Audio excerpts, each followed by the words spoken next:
If your body is already tired, but your mind keeps running in circles and refuses to stop, then tonight is for you. Maybe the lights are already off. The screen is face down, notifications are silent. The whole room looks calm, but inside your head it's as noisy as rush hour.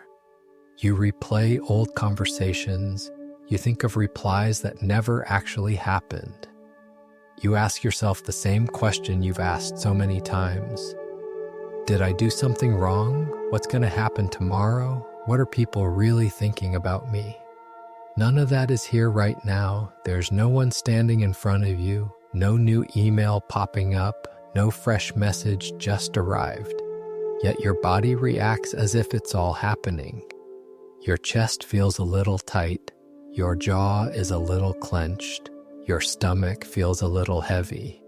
Your heartbeat is just a bit faster. For an evening that was supposed to be quiet, if any of this sounds familiar, then you're in the right place. Welcome to Lucid Dream, Sleep and Science Stories, and the series called Marcus Aurelius Nights. These are late-night stories for people who think a lot, feel a lot, but still want to fall asleep in a kind of gentle peace inside, not just knock out to get through another day. Tonight's episode is inspired by a very old story about a man who lived almost 2,000 years before us, and yet still had nights where his mind was just as tangled as yours. His name was Marcus Aurelius, a Roman emperor standing in the middle of war, politics, responsibility, and all kinds of noise from his time. But the interesting thing is this: what he left behind wasn't only victories or laws, but pages he wrote to himself, private reminders to keep his mind from going insane in the middle of all that chaos. Tonight, we're not reading a history book. We're not doing philosophy analysis. We're just borrowing a little of his spirit, like inviting an older, seasoned friend to sit with us in this dark room. Don't treat this as a lesson. Don't treat this as something you have to remember perfectly. Just see it as one night where you and I sit next to each other. No lights on, no need to see each other's faces clearly. Just a slow, warm voice, steady by your side, so you don't have to stay alone with the noise in your head. You don't have to agree with every word. You don't have to concentrate with all your effort to listen. You don't have to change your whole life in one night. You only need to be here exactly as you are, with a mind that's thinking a little too much and a body that's worn out after a long day. First, give yourself a few seconds to adjust your posture. If you can, let your shoulders drop a little, like you're putting down an invisible backpack. Loosen your neck, shift your pillow so it feels a bit softer.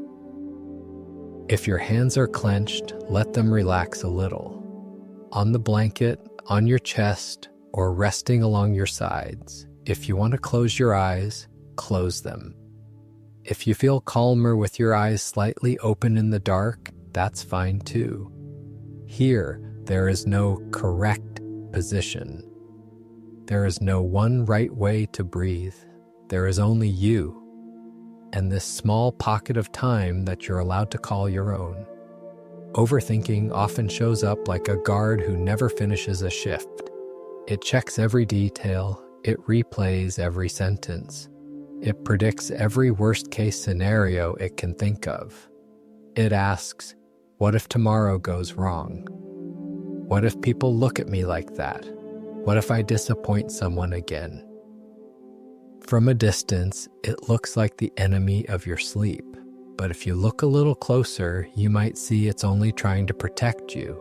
It doesn't know how to rest, so it believes that the more alert it is, the more it worries in advance, the safer you'll be. No wonder you're tired.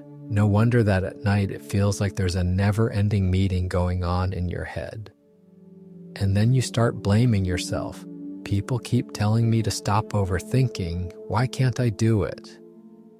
Why am I so weak? Why do I hold on to such small things for so long? If you've ever said things like that to yourself, then maybe the first thing that needs to stop is not your thoughts, but how harsh you are with yourself. You're not a machine. You don't have an off switch for your mind. You're just a human being living in a noisy world, trying to understand, trying to endure, trying to live as decently as you can with the mind you have. So tonight, we won't try to hit the power button. We won't say things like, just stop thinking, just let it go, as if everything were that simple. We'll do something much gentler. First, we'll let your body know that it's allowed to rest. You can try breathing in a little deeper than usual, slowly, softly, and then breathing out just one beat longer. No need to count, no need to hold your breath, no need to force anything. Just notice your chest slowly dropping, your belly softening a little, your shoulders sinking a little. If your mind still jumps around while you do this, that's okay. You don't have to make it empty. Just let your breathing and your thoughts share the same space without fighting each other. And while your body gradually slows down, we can quietly talk about a few things around a man who once lived with enormous responsibilities, yet still tried to find a quiet place inside himself. Marcus Aurelius didn't live in a calm bedroom like the one you're in. He lived in the middle of military campaigns, unrest, plague, political pressure, and many other storms. But instead of only giving orders to others, he sat down and gave orders to his own thoughts. Not the harsh, forcing kind, but gentle reminders. He might not be able to control the world outside, but he could choose what he allowed to stay in his mind. In some way, he was just like you, a person who woke up with a list of things to worry about and went to bed with a head that never felt quiet.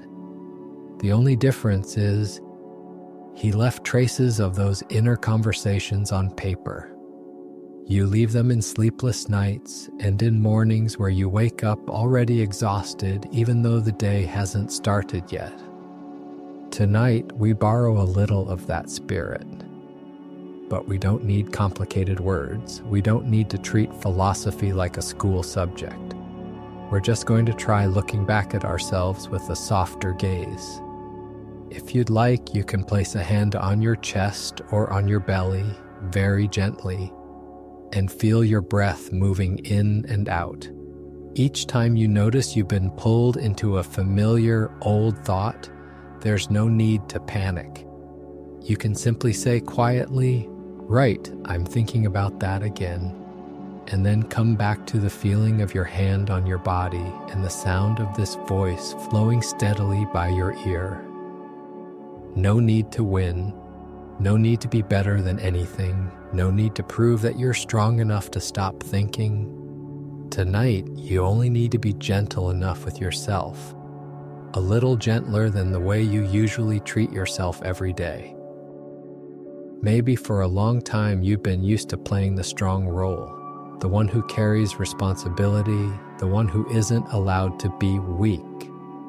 But in this dark room, when it's just you and a voice beside you, you're allowed to step out of that role for a while. You don't have to be the background for anyone. You don't have to force yourself to be cheerful, to be fine, to be normal, just so others can feel at ease. You only need to admit that today you got tired, that your head is a bit loud, that tonight you want a little more quiet. And simply having the courage to admit that is already a gentle kind of bravery. In this stillness, we're going to slowly sit with what you usually call overthinking, not to judge it, but to see what it's trying to protect you from, and how you might be able to give it back some of the weight it's been carrying. For now, just let your body keep settling down. Let your breathing stay steady. And let your mind slowly get used to the feeling that tonight, it doesn't have to handle everything all by itself anymore. There's something a little funny about it. Overthinking almost never shows up under its real name. It doesn't walk into the room and say, "Hi, I'm overthinking. I'm here to ruin your sleep tonight." It arrives much softer than that. It slips in through one very small question. What if what I said back then was wrong? I wonder if they were annoyed with me. What if I mess things up tomorrow? Then from one sentence, it multiplies into 10. From one scene, it builds an entire movie. You're lying still in bed, but inside your head there's a private cinema running. Scene 1, the old conversation you've rewound more times than you can count. You remember their eyes in that moment, how their voice went up or down, a tiny little frown they themselves might not even remember. But you remember so clearly you can pause every frame in your mind. You zoom in on how you smiled, what tone you used when you said that line, and whether they were silently judging you or not. Scene 2, a conversation that has never actually happened. You imagine that if you meet that person again, you'll say this, they'll reply with that, and then you'll come back with an even more perfect line. You build a full dialogue with every version possible. One version where you are strong and finally say exactly what you mean. Another version where you get flustered and mess everything up. A conversation that in real life may never arrive at all, but in your head it has already happened dozens of times. Scene 3, the disaster simulation. Tomorrow there's only a small thing, a meeting, a message you need to answer, a decision that might not even be that important. But overthinking is very good at turning these things into doors that open into every worst-case ending possible. You're still lying in bed, but you already see yourself failing, being scolded, letting people down, and dragging a whole chain of bad outcomes behind that. When in reality, tomorrow has not even come yet, and nothing has actually happened. Seen this way, overthinking looks like a very productive director who shoots films inside your mind. But it doesn't shoot the kind of scenes that help you feel lighter. It keeps shooting the worst drafts, the most failed versions, the lines that make your heart pinch in that very familiar way the moment you think of them. Sometimes it only takes a name you accidentally see, a place you pass by that holds an old memory, or someone mentioning a small random topic. And just like that, the movie starts playing again. No one has to press play. There is no stop button. And within a few seconds, a body that looked like it was resting switches into alert mode. Your chest tightens a little, your throat goes dry, and it feels like there's a small stone sitting in the middle of your chest. Not big, but just enough to make it hard to take a deep breath. Overthinking doesn't just live in your head, it lives in your body too. It's in the tiny frown on your forehead while you stare at the ceiling. In the unconscious clenching of your hands that you do not even notice. In the way you keep turning from side to side, looking for a more comfortable position, when really, it's the inside that is not at ease. And then, almost like a habit, you turn on yourself and ask, why am I like this? Why can't I be normal like other people? Why does everyone else seem to live lighter while I'm always tangled up like this? That is when overthinking grows another layer. It is no longer just thoughts about things out there. It becomes thoughts about yourself, not only worrying about tomorrow, but worrying about whether your mind is okay or not. That's when the spiral starts to tighten. You think too much, then you blame yourself for thinking too much. You feel tired, then you blame yourself for not being stronger. You feel sad, then you blame yourself for not getting over it yet. It's like you're swimming in the middle of a river, already exhausted. But instead of letting yourself swim to the shore and rest for a while, you start yelling at yourself for not swimming as well as everyone else. No wonder you feel drained. No wonder there are nights when you don't just lose sleep, you start to lose your trust in yourself. The true face of overthinking is rarely just thinking a lot. It's the way you talk to yourself when no one is watching. It's the sentences you would never say to someone you love, but you say to yourself every night. You should have done better than that. How can you be this messy over something so small? They're probably sick of you by now. If someone stood in front of you and said those things, you would probably see them as cruel. But when you say them to yourself, you call it being honest, holding myself accountable, knowing where I'm weak so I can fix it. When in reality, sometimes it's just old wounds you keep scratching open. The more you scratch, the longer they take to heal. Overthinking has another trick too. It makes you believe that everything is your fault. If someone replies a little slowly, it whispers, "They're probably annoyed with you." If a plan does not go the way you wanted, it says, "See, it's all because of you." If you remember something from the past, it pulls the entire blame toward you, even the parts you never had any control over. Slowly, you get used to carrying guilt that was never fully yours. And once that becomes a habit, your brain does one more thing. It starts preloading. It begins to prepare for the worst-case scenario so that if something bad really happens, you will be less surprised. On the surface, that sounds reasonable. But the price you pay is exactly nights like this. Nights where nothing terrible has actually happened yet, but you feel as tired as if you had already gone through it all. The true face of overthinking is not a clear, sharp monster. It's a habit of the mind that keeps believing that to be safe, you must control, must prepare, must predict everything in advance. The only problem is life does not run according to the rehearsal schedule in your head. No matter how much you think, things out there still unfold in their own way. Some things you can touch, some things you cannot. The only place where you truly have any power is the place overthinking rarely lets you sit down.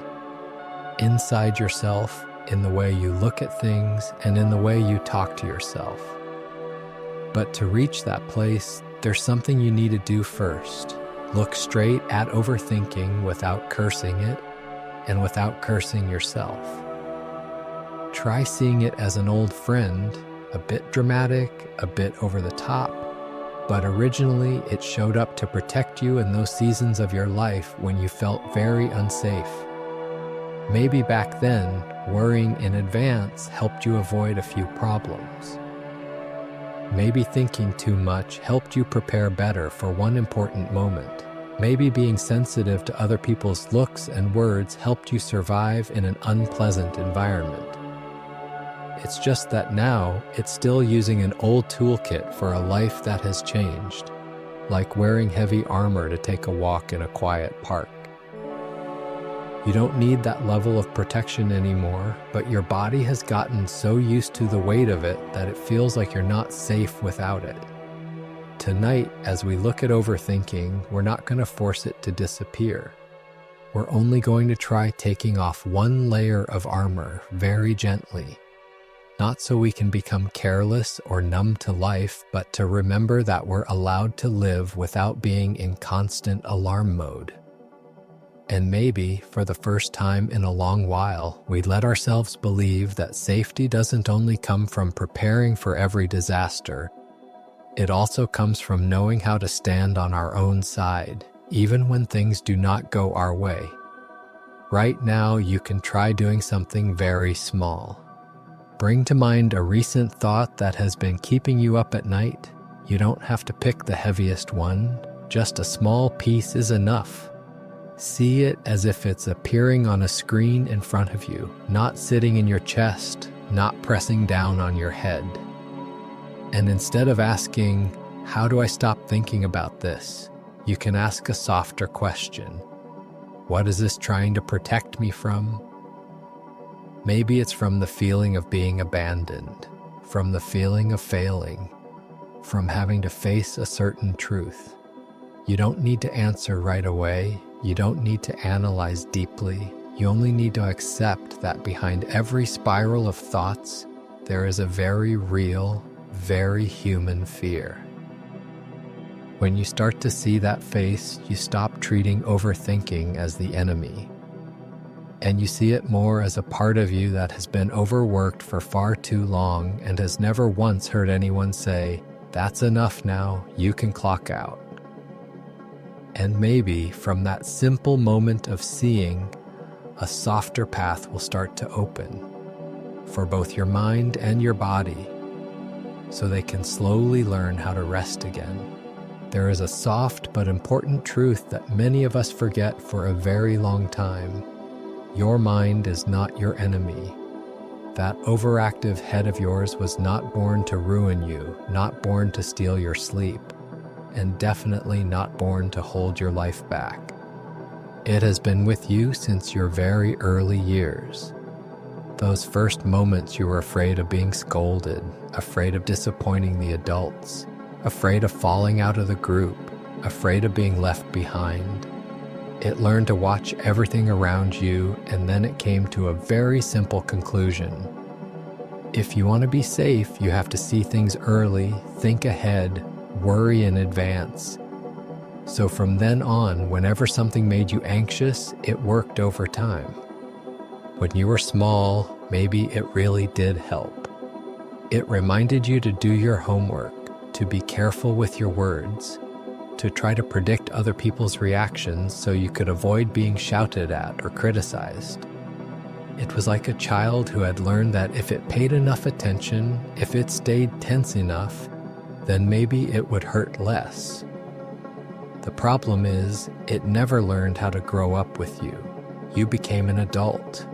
Life changed, the people around you changed, but the part of your brain in charge of worrying kept using a very old rule book. In that rule book, it believes that if it relaxes, if it stops thinking ahead, if it does not prepare the worst case scenario, then something bad will definitely happen. So every time you are tired, every time you want to just let it be, it gets scared. It is afraid that if you relax too much, you will be caught off guard, you will get hurt, you will be judged, you will ruin something important. So it does the only thing it knows how to do. It turns the volume of your thoughts up. One more round of thinking, one more sentence to dissect, one more memory to replay, one more bad outcome to simulate. Seen from the outside, your mind looks like it is fighting against you. In reality, it is trying to protect you in the only way it ever learned. Marcus Aurelius had a reminder for himself that many people still repeat today.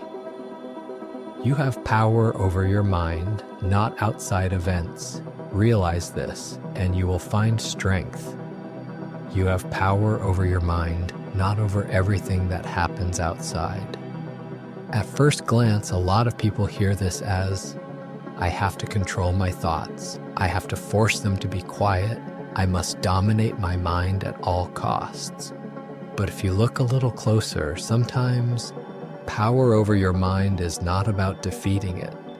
It is about understanding what it is trying to do for you, and slowly shifting from fighting it to standing on the same side as it. Like looking at a child shivering while guarding a door all night, thinking that if it relaxes even for a second, something terrible will happen. You would not push that child away and shout, "Shut up, you are so annoying, you are making me lose sleep."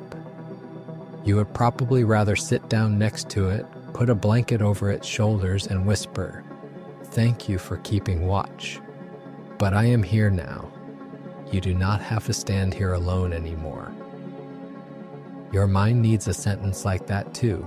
Until now, every time it switched on overthinking mode, what it often heard was, "Oh my God, why am I so stupid? Why can't I be like other people and live more lightly? There really is something wrong with my head." Those sentences do not calm it down, they make it panic more. It hears the message. Not only is the outside world scary, even in here, no one is on my side.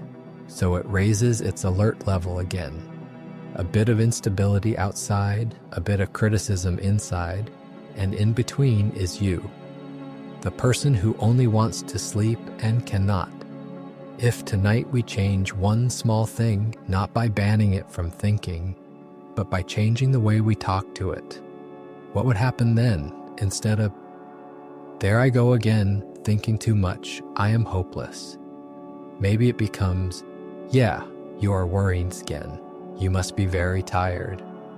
Instead of, "I really am broken," maybe it becomes, "It looks like there is a part of me that has been taking care of everything alone for a very long time." It might sound like just a few different words, but for a mind that is used to being yelled at, it is the difference between a battlefield and a room with a chair to sit down on. This will not make overthinking disappear overnight, but it does remove one layer of tension, the layer of self-hatred for having thoughts at all. That is the first step toward having power over your mind in a very different way. Not the power to crush it, but the power to choose your attitude toward yourself. Try imagining you are sitting next to a close friend who just told you that they lie in bed every night thinking until they are completely drained. Would you call them weak? Would you tell them they are messed up? Or would you say, "That sounds exhausting," and try to help them feel a little lighter? You know very well you would be much kinder to them than you are to yourself. Your mind hears everything. It hears the way you call yourself every time you make a mistake, every time you say the wrong thing, every time you fail to live up to someone's expectations. Somewhere inside, it believes that if it helps you become perfect, if it forces you to remember every mistake, if it makes you feel enough shame, then maybe you will stop messing up. It thinks that way because it has never been taught a softer way to live. Tonight, we can begin to teach it again in a very small way, by changing the inner tone of our own voice. When an old thought appears, do not rush to argue about whether it is right or wrong. Just notice it as if you were noticing the weather. Oh, this is the worry about work. This is the worry about what people think of me. This is that familiar guilt about something in the past. You give it a name not to label yourself, but to separate it from you. Instead of, "I am always this terrible," you can say, "My mind is retelling an old story in the worst possible way." That story may be partly true, but it is not the full truth about you. When there is that small bit of distance, the mind has room to breathe. So do you. Marcus did not demand that he become a machine without feelings. He could feel, he could hurt, he could be tired. What he tried to do was simply not give those extra layers of thinking the right to strangle him. In some passages, he reminds himself that what other people do, say, or think belongs to them. The only thing he can really do anything about is his inner attitude toward whatever happens. That is not denial. That is a choice about what he would allow to stay inside him for a long time. If your mind is left without direction, it will pick the most negative, loudest, brightest thing. Like a child sitting in front of a television, choosing the channel that is flashy, noisy, full of drama and plot twists. Not because the child is bad, but because it is pulled toward it. The adult can quietly walk over with the remote in hand, lower the volume, change the channel, or turn the screen off when it feels like enough is enough. Power over your mind is sometimes just that, realizing that you are no longer the child glued to the screen. You are the person holding the remote. Thoughts will still appear. Old scenes may still rewind. Simulated situations may still run. But each time you notice you are being pulled into them, you can step back half a step and remind yourself, this is just a movie playing in my head. I can watch a little less of it.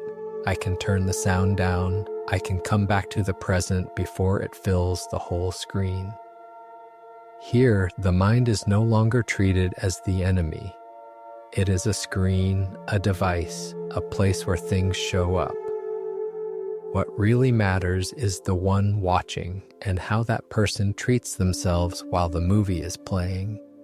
In the dark room where you are lying, you are both the viewer and the one holding the remote.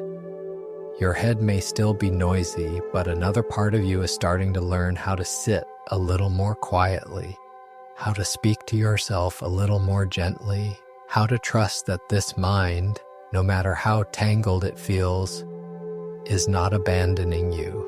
It just needs to be guided again so it can stop hurting you for trying so hard to protect you for so long. If you look closely, you'll notice something strange about Marcus Aurelius. He was an emperor, standing at the peak of power, able to give orders to an entire empire.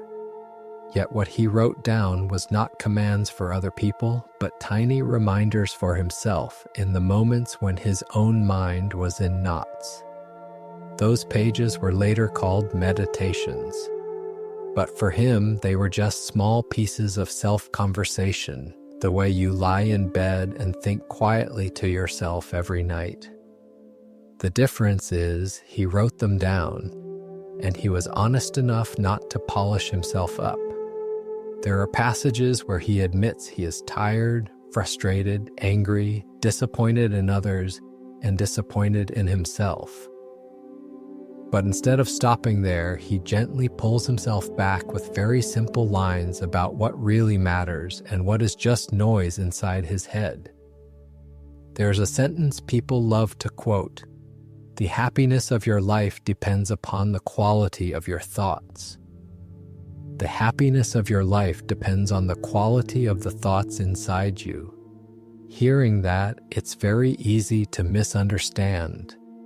To think you must always be positive, must erase every negative thought, must become someone who is optimistic all the time. But if you keep reading, you see Marcus never denies the harsh parts of life.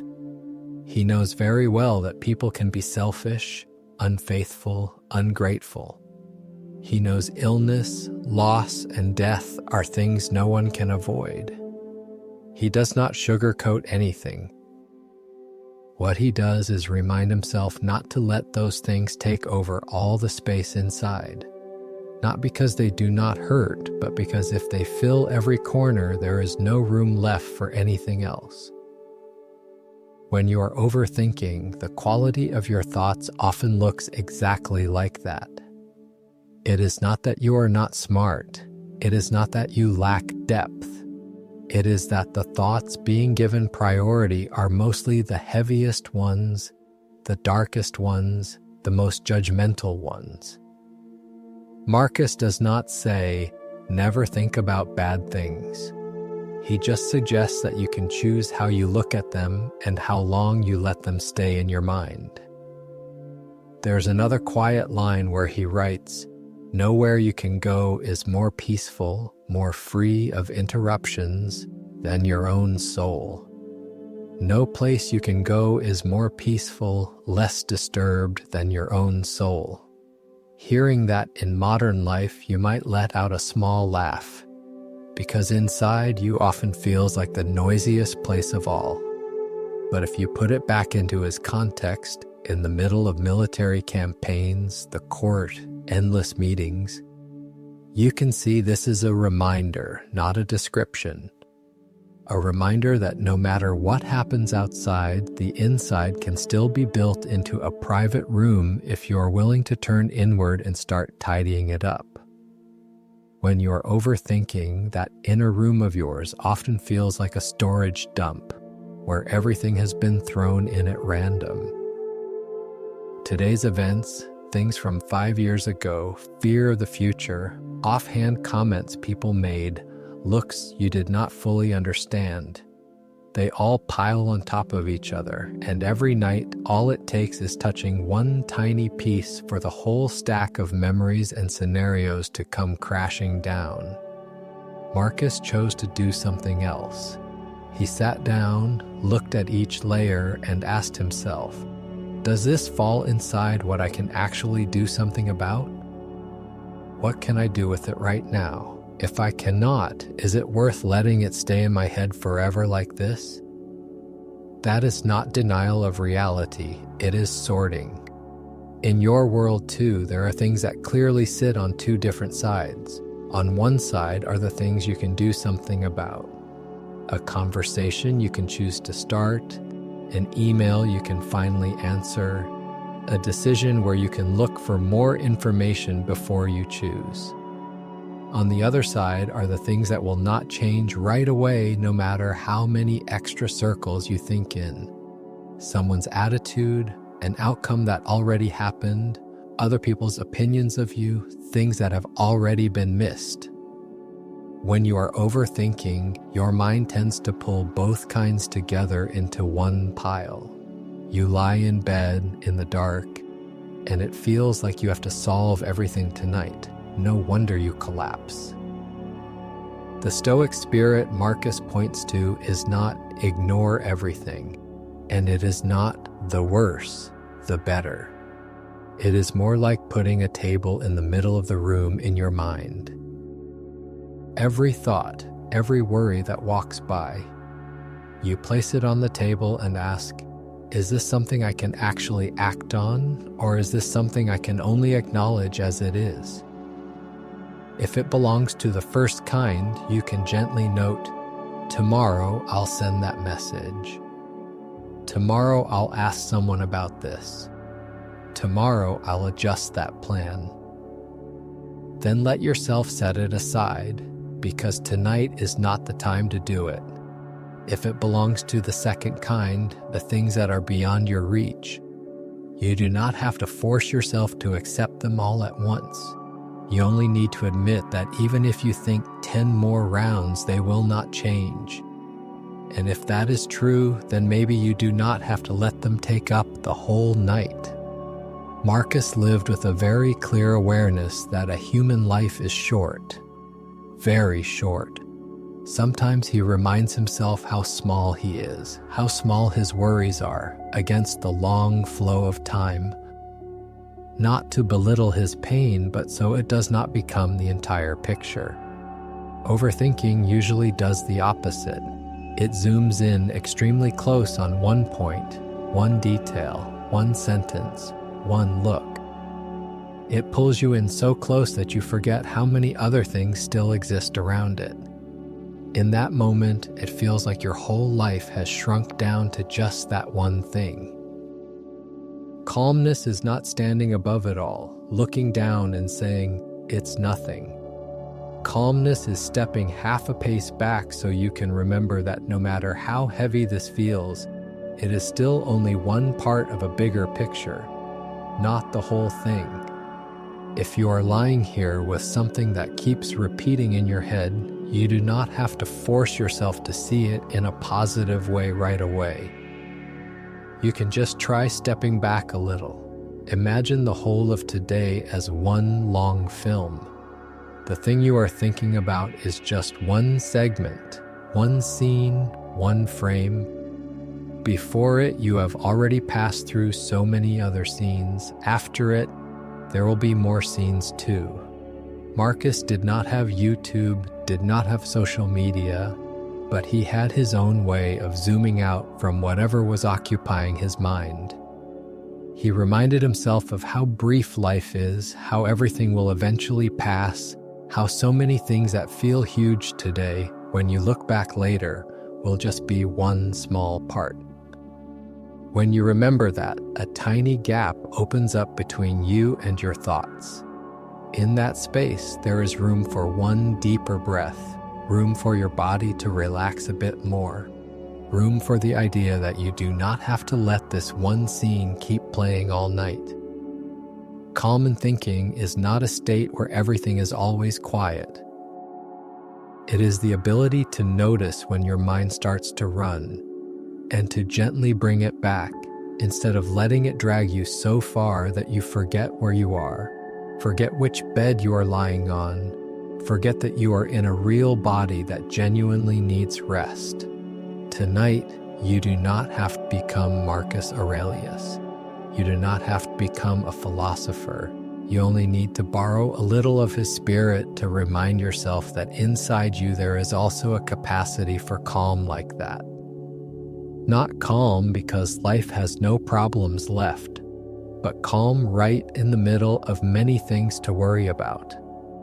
And every time you remember this, even just for a few seconds, you give your mind a small break it has been waiting for a very long time. Among all the things that make your mind spin without stopping, there are usually three big groups that come back the most. Things that have already happened, things that have not happened yet, and things that have to do with how other people see you and what they might think of you. Those three are like three knots on the same string. You do not know which knot was tied first, which came after. You only know the whole string is tangled, and every time you pull on one spot, another part tightens. So we can try looking at each knot one by one, gently, like you sitting on your bed with a tangled piece of string in your hands, starting to loosen it slowly, no rush, no need to finish it all in one night. The first knot is the past. There are things that happened a long time ago, but every time you remember them, your heart still aches like someone pressing a finger on an old bruise. Maybe it was something you said that hurt someone, a time you made someone sad, an opportunity you missed, a relationship that ended badly. During the day, you're busy with other things. Those memories stay quiet in a corner. But at night, when the room is still, the phone is off, and the strong mask you wear all day finally comes off, they start crawling out piece by piece. You replay in your head what you said, the tone you used, the other person's face. You think, if only I had stayed quiet that day. If only I had been more mature. If only I hadn't chosen that. If only is one of the heaviest sentences for the mind. It carries the feeling that you should have done better, that you should have avoided this, that you should have been a different version of yourself. Marcus was not free from his past either. He looked back at himself, at his mistakes. But instead of stopping at self-blame, he asked, "What did I learn from that? And from this point on, how will I live differently?" In that spirit, the past is not a stick you use every night to hit yourself a few more times. It is more like an old notebook that records the times you stumbled, so that today, as you keep walking, you can lose a little bit of that painful innocence. But to use the past like that, first you need to stop one thing that overthinking loves to do, playing the same scene on repeat, only to reach the same verdict. I was awful back then. If tonight an old story appears in your mind, you can try changing the question. Instead of, "Why was I so stupid?" you can ask, "If I could go back there, what do I wish someone had said to that version of me?" You might notice that the old version of you was not as bad as today's judgment says.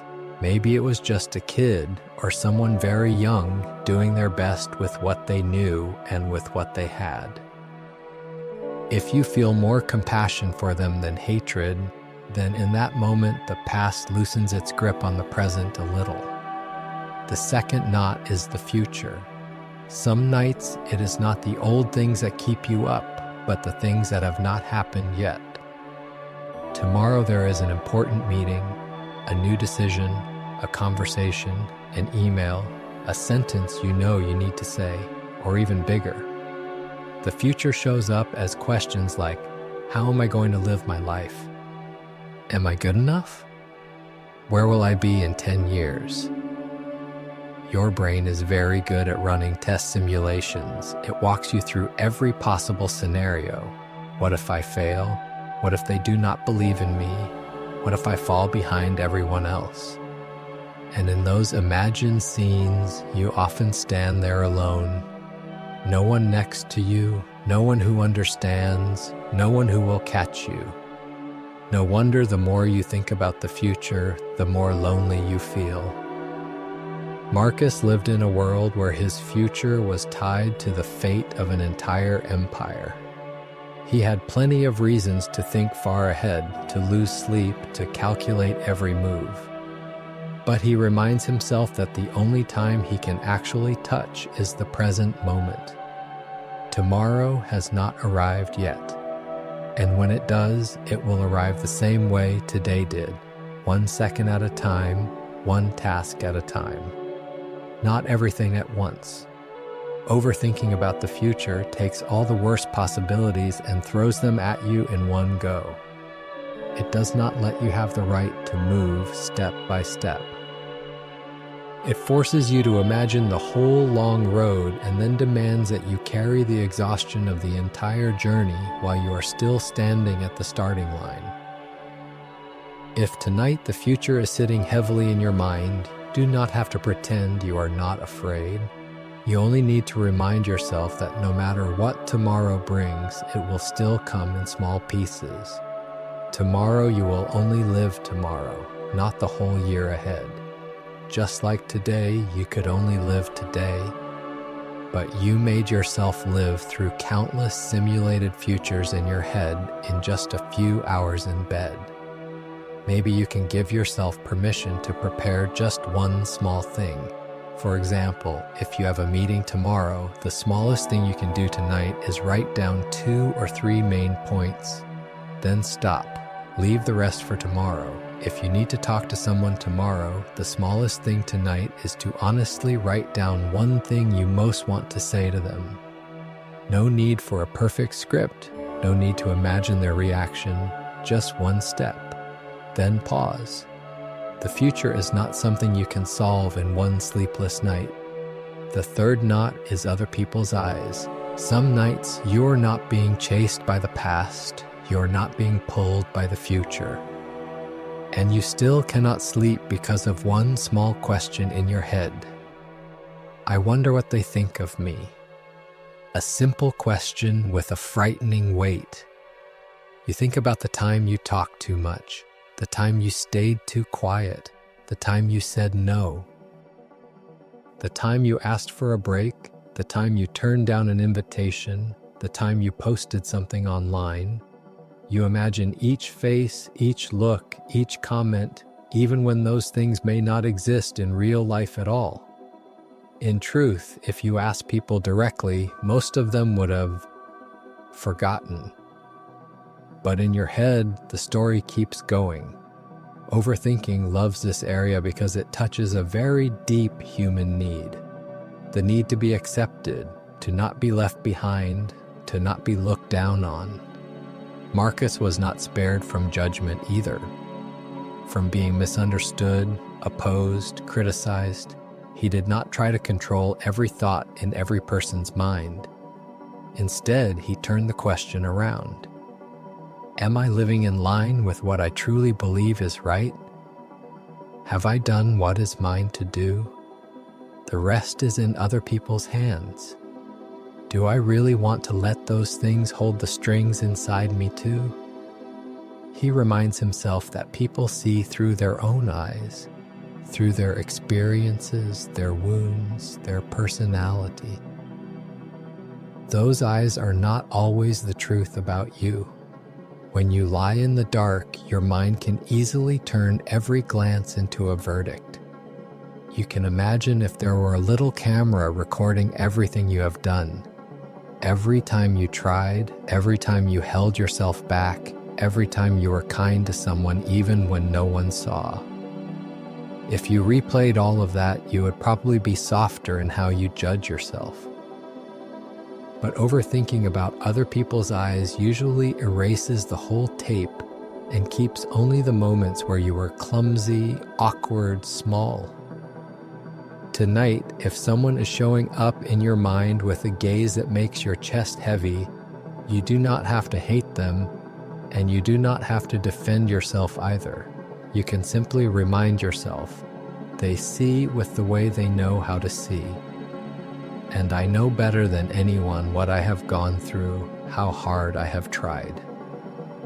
You do not owe everyone a perfect version of yourself. The only thing you truly owe is to live honestly with yourself and to be gentler with your own heart. Past, future, other people's eyes. These three knots can always pull you into the spiral. But if you look a little more closely, you will see that in the middle of all three, there is still a very small space where it is just you in this dark room with your own breath and your body resting on the mattress. That space is the only thing that has always belonged to you, even when everything else refuses to listen. Marcus called that place an inner stronghold, not a grand castle, but a corner no one can enter unless you open the door. When you are overthinking, it might be because for a very long time you forgot that corner still exists. You let the past, the future, and other people's eyes borrow the keys, walk in, and spread their stuff everywhere. Tonight, you do not have to throw anyone out right away. You only need to take the key back first. In a very small way, by noticing what you are thinking about, calling it by its name, seeing it as a part of you, not the whole of you, and then coming back to the only thing that is truly here right now, the breath moving in and out of your chest, the weight of your body on the bed, the sound of the fan, the hum of a machine, a few tiny noises from far away. From these ordinary things, another kind of peace can begin to grow. Very small, very simple, but real. There is something strange about the whole time overthinking has been dragging you around. Most of what happens is not taking place where you're actually lying, but in places very far away. Far away in time, far away in imagination, far away in other people's eyes. There's only one thing that has been here with you from beginning to end and is often forgotten: your body. This body has been with you for so many years, tightening with every fear, tensing with every worry, going cold with every disappointment. It has taken all of it, but rarely hears the question, "Hey, are you okay?" Overthinking usually drags you up into your head, as if there were a staircase and you were forced to climb to the very top floor of the house, where there is only a screen playing movies, only voices, only questions. But that house does not only have a rooftop floor, it also has a ground floor where your body is lying, breathing, touching the mattress. Tonight, we can try walking back down step by step. If it feels comfortable, you can gently shift your body a little to find a slightly easier position. Notice how the mattress is holding your back. Notice how the pillow is supporting your head. No need to judge it as good or bad. Just recognize, right now, this bed is carrying me. If you're under a blanket, feel how the blanket touches your skin, at your neck, your shoulders, your arms, your ankles. Some spots are warmer, some are a little cooler, some places feel a bit caught. Some feel very comfortable. All of these sensations are happening right now on the surface of your body. But until just now, your mind has been busy watching movies upstairs, so it did not see them. You do not have to meditate correctly. You do not have to force deep concentration. You only need to notice. The way you might listen to background music in a cafe. You know it is there, but you do not have to analyze every note. Now give a few seconds to your breathing. You do not have to take huge, dramatic breaths. Just notice your natural rhythm. Cool air coming in through your nose, warming as it moves down your throat. Your chest rising a little, then falling. Your belly gently expanding, then drawing back in. Notice your chest touching your shirt, your back touching the mattress, your stomach touching the thin layer of fabric. If you want, you can place one hand on your chest, one hand on your belly, very lightly, like resting your hand on a friend's shoulder. You do not have to fix your breathing or make it look right. Let it be as it already is. Your only job is to feel that slow, steady rising and falling. While you do this, your mind will definitely still think. It will jump up with, "Tomorrow I still have to. What happened with that thing? I still haven't sorted out." That is okay. It has been doing that for so many years. It cannot change jobs in one night. Each time you notice it has run off far away, you can gently guide it back with one very simple line. Come back here for a moment. Just watch this breath.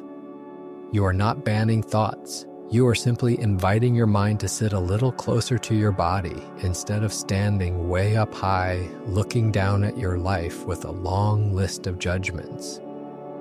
You can also try taking a very light tour through different parts of your body as if you were doing roll call. Start with your forehead. Is your forehead tight or soft?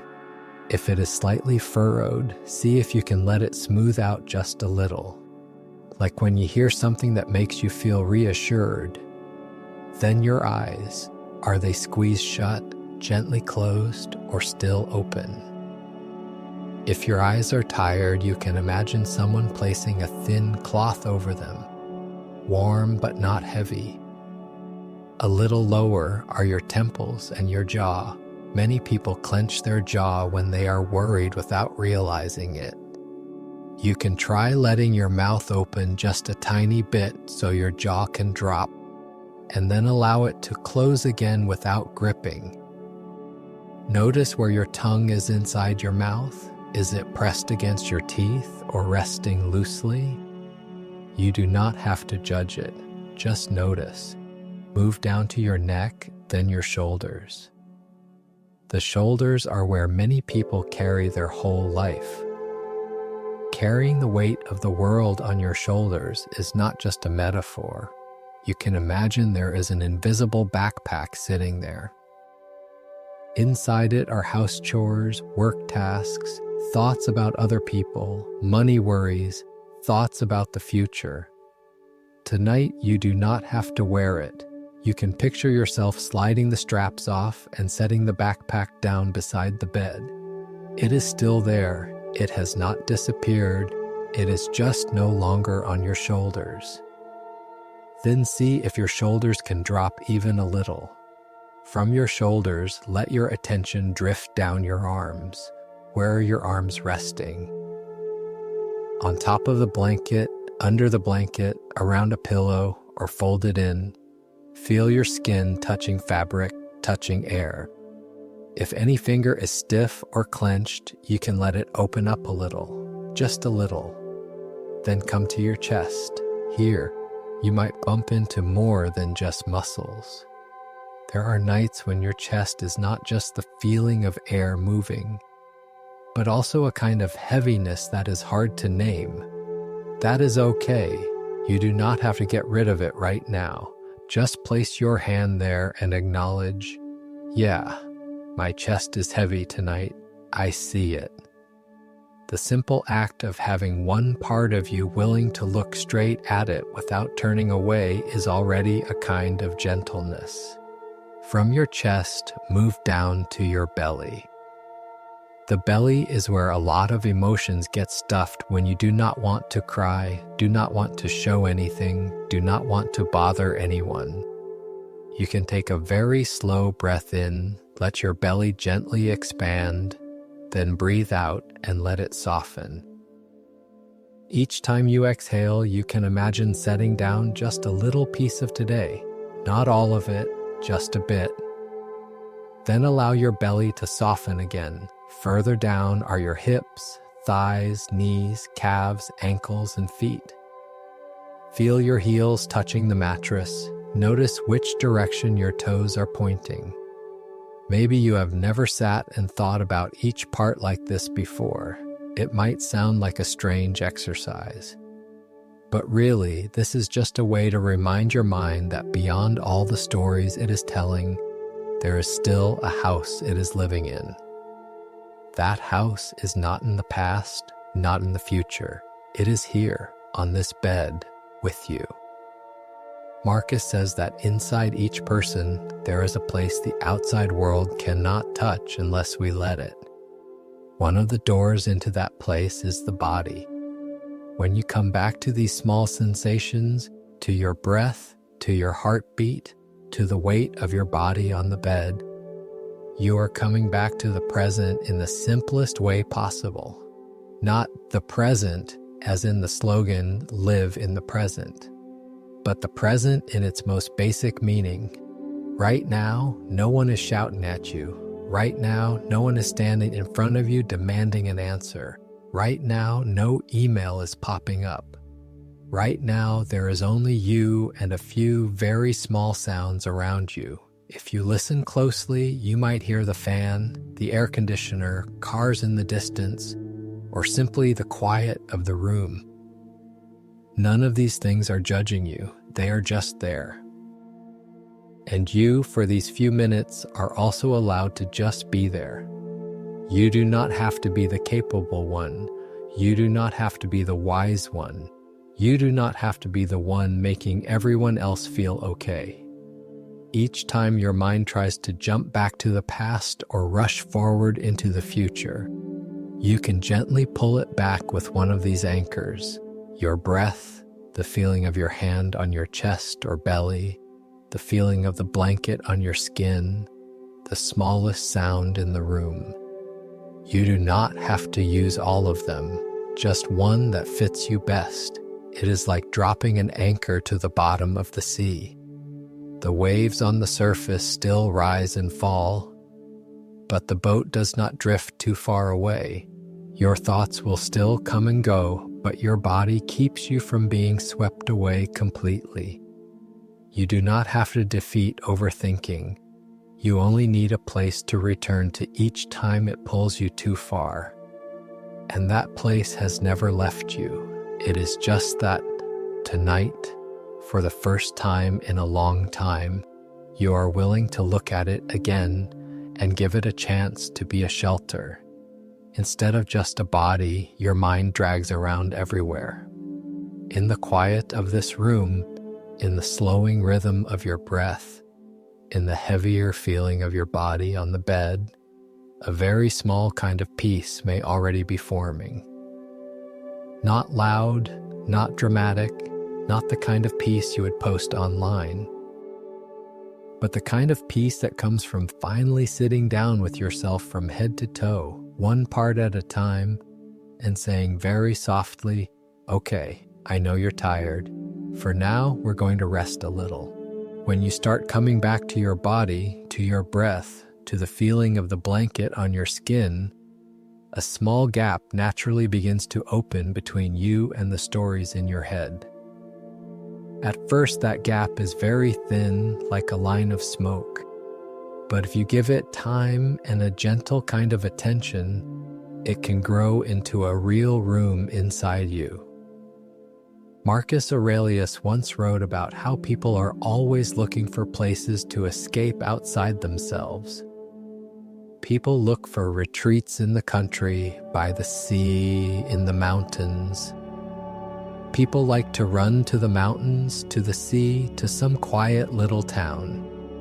Then he adds that there is one place that is always closer than all of those, the place inside yourself, not inside as in something vague and abstract, but a place where, when you step in, the noise of the world turns down a little, both the noise outside and the noise in your head.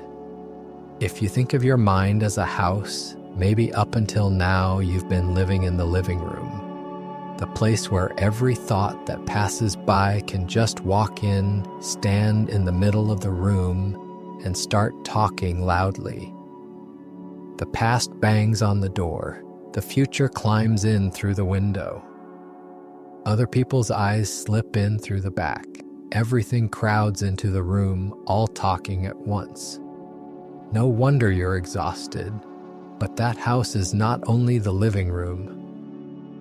A little deeper in, there might be a small room, not decorated in any fancy way, but quiet enough, closed enough for you to sit down without being dragged away immediately. Tonight, we're going to rebuild that room.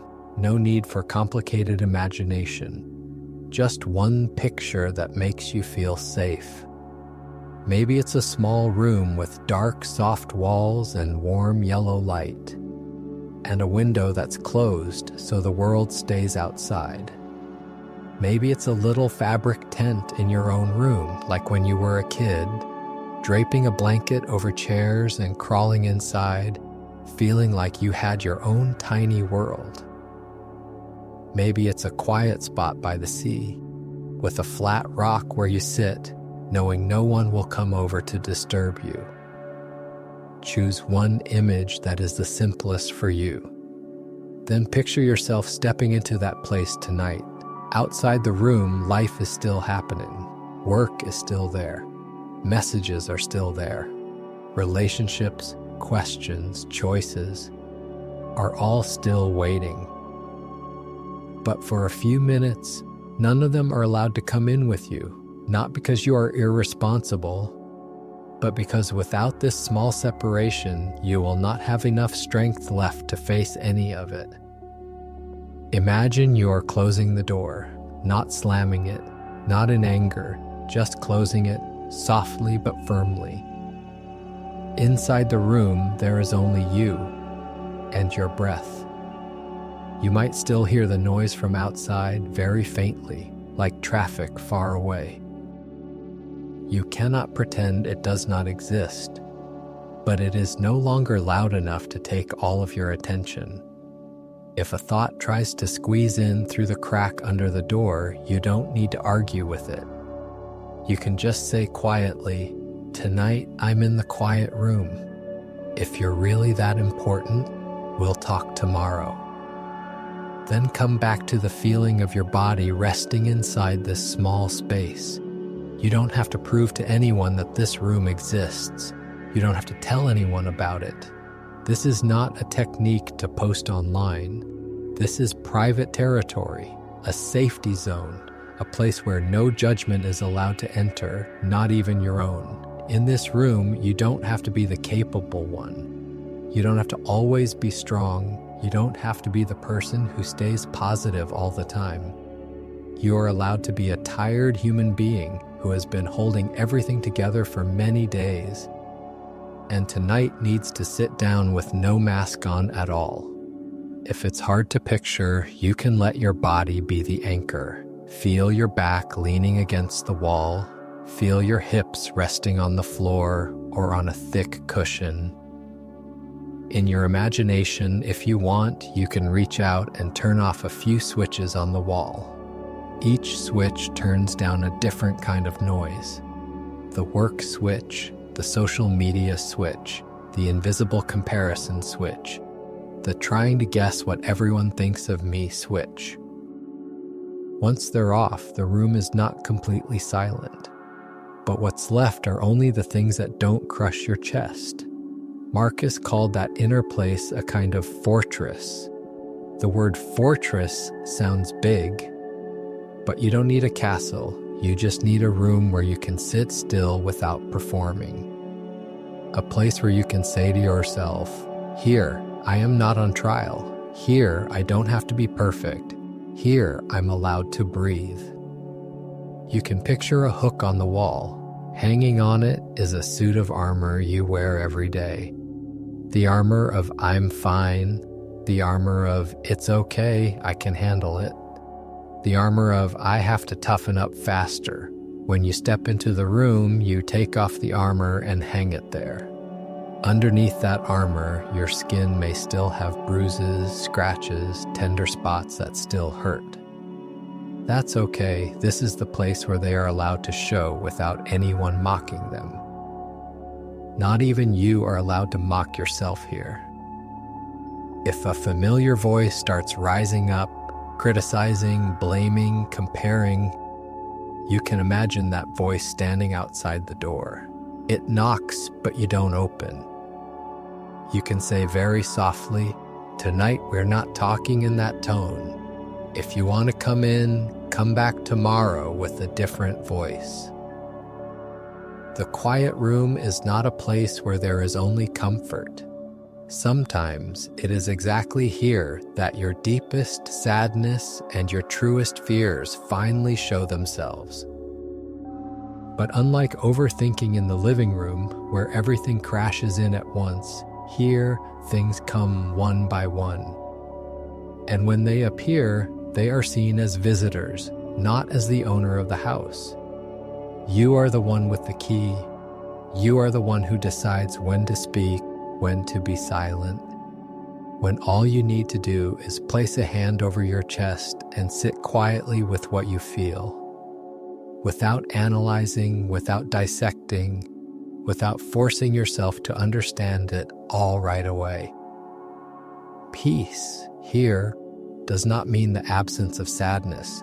Peace is what happens when there is sadness, but you are no longer alone with it. You can imagine another chair in the room across from you. On that chair sits another version of you. Older, steadier, looking at you with eyes free of judgment. This version might be how you imagine yourself in the future after many more chapters of life, or simply the kind of friend you always wished you had on the nights you were tired, sitting there, not saying much, not giving advice, just existing as proof that you are not alone. In the Stoic spirit, peace does not fall from the sky.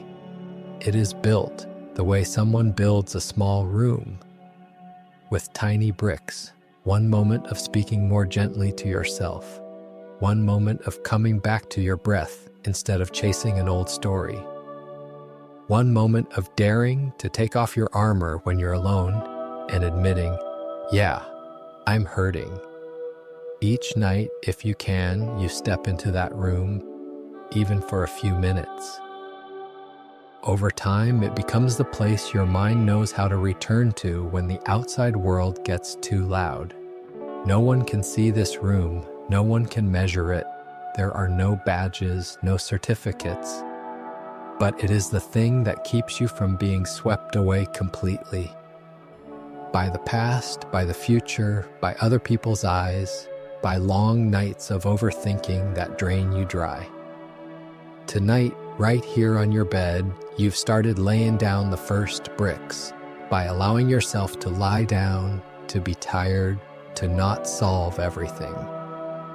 By picturing a quiet, closed room where you're allowed to be yourself in the simplest, smallest, most honest way. And just that alone is already a very quiet gift to a mind that has been standing guard for far too long. When you've built a quiet inner room and your body has started to soften, the next thing to do is not to clear out all your thoughts, but to learn how to let them come and go without having to hold on to each one. Thoughts don't come with an off switch. You cannot command stop thinking and expect your brain to obey on the spot. But you can choose how you respond to each thought when it crosses the threshold. It's like this. You cannot control who walks past your front door, but you can choose who you invite inside to sit and stay and who simply stands outside and moves on. Tonight, we are not doing anything complicated. We are just practicing a softer, lighter habit toward whatever shows up in your mind. You're still lying in bed in your own room with your breath getting steadier. Imagine that inside the quiet inner room, there is a small window. Each thought that passes by is like a cloud moving across that window. Some clouds are thin and pale, light little daily things. Some clouds are thick, dark, heavy. Old stories you've thought about many, many times, and every time they make your heart tighten. Normally, when a cloud like that appears, you throw the window open, step outside, and follow it all the way up into the sky to inspect every tiny detail. Tonight, you can try something different. Each time a thought appears, instead of jumping into the middle of it, see if you can look at it from inside the room, standing behind the glass. For example, a thought pops up. What if I mess things up tomorrow? You don't have to argue with it. You don't have to insist, no, everything will be fine. You only need to name it. This is a worry about tomorrow. Place it on a small shelf inside the room, like putting an object back where it belongs. Then return to your breath. Gently, no forcing. A few seconds later, another thought might come. I wonder if people are thinking badly of me. Again, you name it. This is the fear of other people's eyes. Put it on the shelf with the other fears and remind them, you all stay there for now. I'm taking a break. Then come back to the feeling of your body resting on the mattress, to your breath moving in and out more evenly. Every time you do this, you are training your mind into a new reflex, not the reflex of diving into analysis, but the reflex of seeing and naming. See and name. It sounds simple, but it creates a very important distance between you and your thoughts. When there is no distance, you become the thought. You no longer notice, I'm having the thought that I'm terrible. You only feel, I am terrible. You no longer see, my mind is imagining a bad future. You only feel, the future will definitely be bad. But when there is even a small bit of distance, when you can call the thought out as something in front of you, you have the right not to fully believe it. You can acknowledge its presence without letting it define all of you. There will be times when your thoughts feel less like clouds and more like a storm. On those days, you might put one worry on the shelf, and before you're done, another has already rushed in. That doesn't mean you're doing it wrong, it just means your brain is working overtime more than usual. In moments like that, you don't have to name everything. You only need to keep one small rule. No matter how loud the thoughts get, your body is still a place you can return to. Maybe that's just a hand on your chest. Maybe it's breathing out a little more slowly. Maybe it's the feeling of the blanket gently holding you. You don't have to defeat your thoughts. You're just giving yourself something to hold on to so you're not carried all the way into the sky. If you like a different image, try seeing your thoughts as cars driving up and down a road, and you are sitting on a balcony looking down. Each car carries a story. The gray car carries work worries. The red car carries family things. The black car carries an old memory. Normally, you would jump off the balcony, chase each car, and get dragged along, tired and unsafe. Tonight, you stay on the balcony. The cars still move. You don't block them. You don't run after them. Sometimes you can point at one and say, oh, that one is worry about money. Then let it drive on. The only thing you hold on to is your seat, the position of the watcher, not the person being dragged. In the same way, when a particularly heavy thought appears, maybe an old story about someone who still hurts whenever you remember them, If it knocks on the door tonight, you don't have to slam the door, and you don't have to throw it wide open. You can crack it just a little, just enough to look it in the eye and say, "Yeah, I know you're there. But tonight I don't have the strength to sit with you for long. If it's really necessary, we'll meet again tomorrow." Then you return to your room. Many people are afraid that if they don't think something through completely, it will stay there forever. But the truth is, the more you try to finish it in one night, the more exhausted you become, and the harder it is to face it tomorrow. Sometimes, stopping in the right place is the kindest thing you can do for yourself. Marcus did not answer every question in his mind in a single night. He saved some of them for other days, other pages. You can do that too. Tonight is not an end-of-life review. Tonight is just one evening where you practice living a little differently with your own thoughts. If you want, you can try a small practice right now. Gently place a hand on your chest or your belly. Breathe in for one slow count. Then breathe out a little longer. While you do that, let your attention choose one thought that has been coming back most often lately. It doesn't have to be the heaviest thing, just the most frequent one. Look at it as if you're reading a sentence on a screen. Just read it, don't analyze. Then, in your mind, add one small line in front of it. This is just a thought about, for example, this is just a thought about the future. This is just a thought about something I did wrong. The words, "just a thought," do not mean the matter is unimportant. They simply remind you that it is a thought, not the whole truth and not the whole of who you are. Once you've named it, let it go back into the flow. Let it drift away like a leaf floating down a stream. Don't hold it, don't push it, don't scoop it up and stare at it forever. Then come back to your breath, to the sound of the fan, to the weight of your body on the bed. At first, you might find yourself doing this many times in just a few minutes. Thought comes, you name it, let it go, come back to the body. Then you think again, then come back again. It sounds tiring. But in truth, this is how your brain learns a new path, like learning to walk. At the beginning, even one small step feels hard. But step by step, your body remembers. Your mind is the same.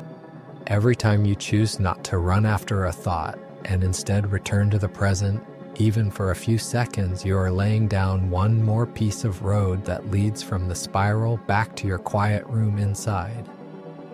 You don't have to do it perfectly. No one is grading you. No one knows how many thoughts you named tonight.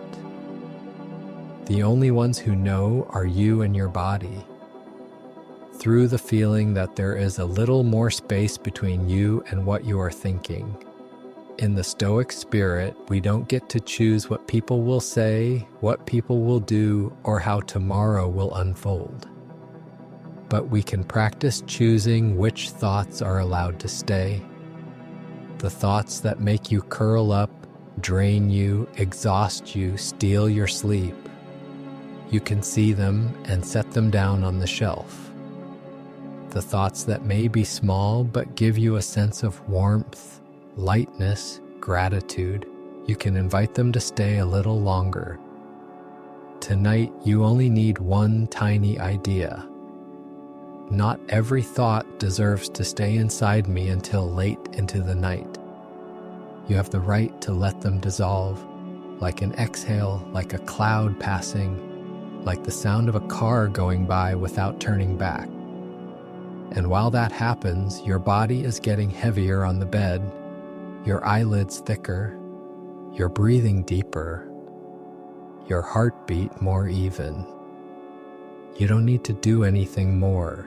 You only need to allow everything to slow down and let your thoughts move away from your chest, drifting farther and farther, like little points of light on a road seen through a window just before you finally fall asleep.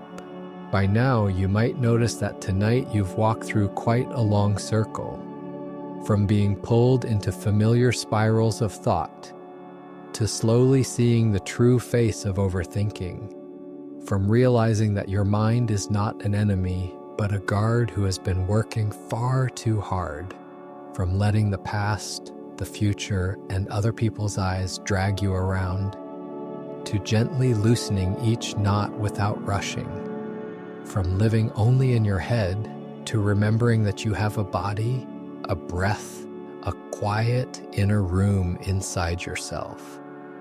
And then learning to let your thoughts come and go, without having to hold on to every single one. If you've listened this far, whether you're still awake or already drifting, it already means that tonight you have treated yourself more kindly than on many nights before. Not because you did the exercise well, but because for the first time in a long while, you did not treat yourself like a broken machine that needed fixing.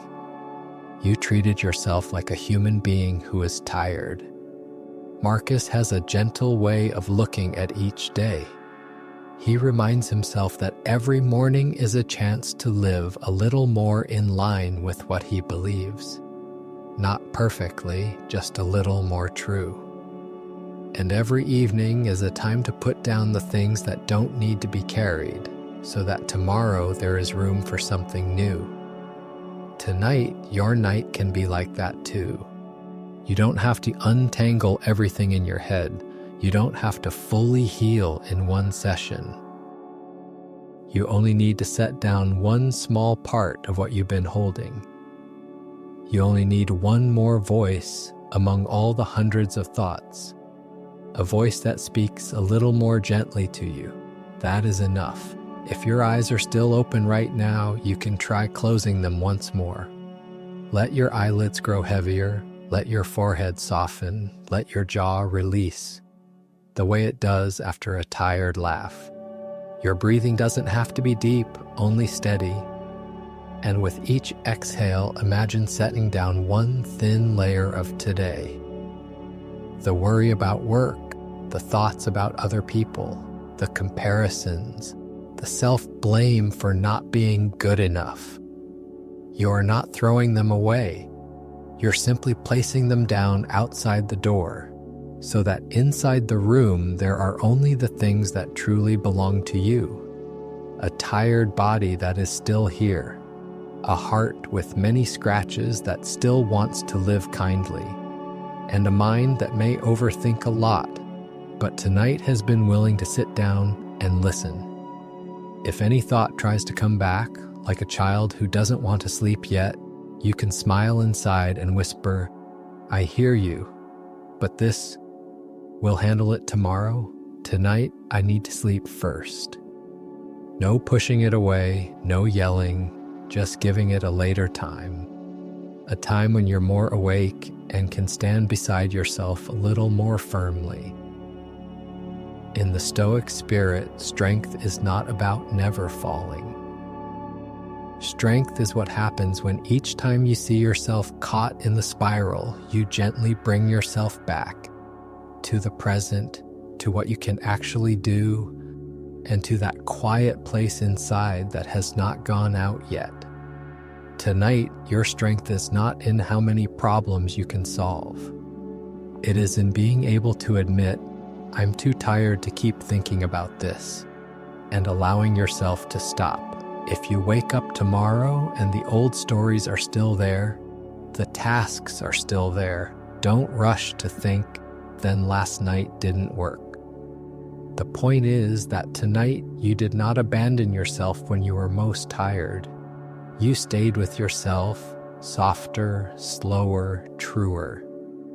And every time you do that, even for a few minutes, your mind slowly learns that it does not need to scream to be heard. Before we finish, we can borrow one more line from Marcus. Do not let your mind be a slave to your fears. The fears will still be there. Thoughts will still come. Overthinking may return on hard days, but you are not their slave. You are the one who can step into your quiet room, close the door, sit down, and say, "That's enough for today, the rest tomorrow."